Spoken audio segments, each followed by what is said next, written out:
কৰিব লৈছোঁ ইয়াৰ HTML প্ৰথম ক্লাছটোত আমি হেডিং লাইন কেনেকৈ বনায় সেইটো আমি শিকিছিলোঁ আৰু আজিৰ ক্লাছত আমি অন্য কিছুমান বস্তু শিকিম যেনেকৈ হ'ল P for paragraph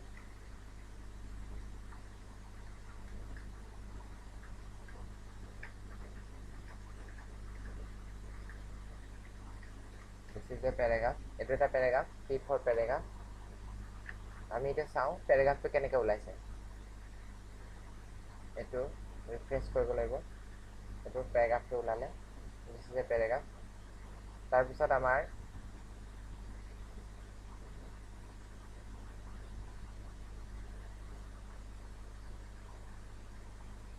paragraphৰ পিছত আমি তেনেকুৱা ঠিক আৰু বেলেগ বস্তু দিব পাৰোঁ যেনেকৈ paragraphটো আমি কেনেকৈ bold কৰিম এইটো আগত যদি আমি B লিখি দিওঁ B for bold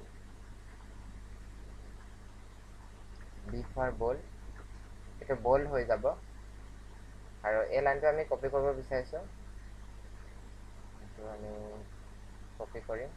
Ctrl C Ctrl V এইটো B আছে B for bold I থাকিলে হ'ব ইটালিক I থাকিলে কি হ'ব ইটালিক হ'ব এতিয়া আমি চাওঁ B for bold and I for italic এইটো B for bold I for italic এইটো I for italic তাৰপিছত আমি এটা আৰু এটা কোডিং লিখিব পাৰোঁ সেইটো কাৰণে আমি U লিখিব পাৰোঁ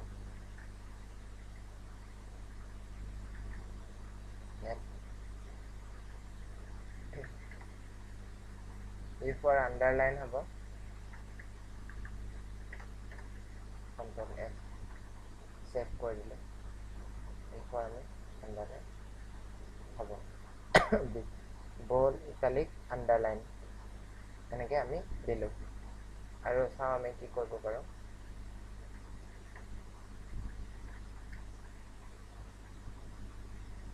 এইটো আমি ডাইৰেক্ট কপি কৰি দিওঁ ইয়াৰ পৰা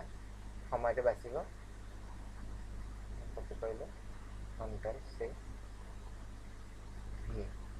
এতিয়া আমি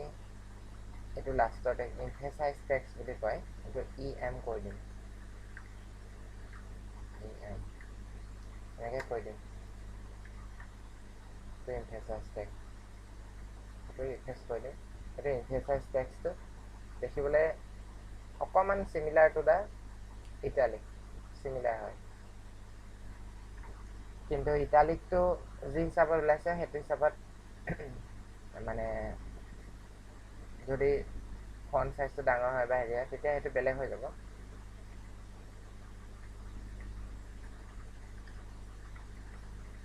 যদি ফন্ট সাইজটো ডাঙৰ হৈ যায় তেতিয়া অলপ বেলেগ হ'ব গতিকে এইটো হৈছে ডিলিটেড টেক্সট মই এইটো ডেল লিখিছোঁ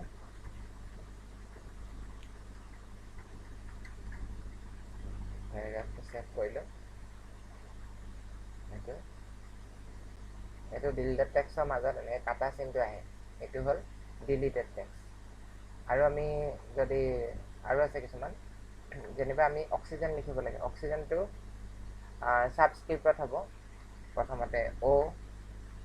তাৰপিছত দিব লাগে SUV সাবস্ক্ৰিপ্ট ইয়াত লিখিব লাগিব 2 সাবস্ক্ৰিপ্ট O2 এইটো তলত আহিব সাবস্ক্ৰিপ্টত O2 আহিছে এনেকৈ মাজত স্পেচটো খালি চাব লাগে মই এটা স্পেচ দি দিছিলোঁ স্পেচটো কাটি দিলে হ'ল O sub 2 এনেকৈ দিব লাগে তাৰপিছত যেনেকৈ CO2 লিখিবলৈ হ'লে কাৰ্বন ডাই অক্সাইড CO2 এইটো C আৰু O দিলোঁ SUV দিলোঁ F2 দিলোঁ আকৌ 2 to the power 7 2 লিখিলোঁ আকৌ দিলোঁ SUP ছুপাৰস্ক্ৰিপ্ট 2 to the power 7 এনেকৈ দিলোঁ এইকেইটা বস্তু হৈছে 2 to the power 7 এইটো আৰু ইয়াতে সাবস্ক্ৰিপ্টত 2 আছে আৰু এই 2টো তলত গুচি গৈছে গতিকে আমি ইয়াত BR দিব পাৰোঁ সাবস্ক্ৰিপ্টটো ক্লজ কৰি দিলেও কথা নাই এইটো আমি ইয়াত সাবটো এনেকৈ ক্লজ কৰি দিম কাৰণ সেইটো তলত গুচি গৈছে আৰু ইয়াতো আমি এইটো সাবটো আমি ক্লজ কৰি দিম ইয়াতো আমি চুপাৰটো এনেকৈ ক্ল'জ কৰি দিম, নহ'লে সেই বাকী লাইনকেইটাও তললৈ গৈ থাকিব, গোটেই লাইনকেইটা যাব। গতিকে অক্সিজেন 2 ছাবস্ক্ৰিপ্ট 2 আৰু CO2, ঠিক আছে। এনেকুৱা ধৰণৰ হয়। এইটো এইখিনি ক'ডিং আৰু আউটপুটটো আমি এবাৰ চাই লওঁ। এইটো আউটপুট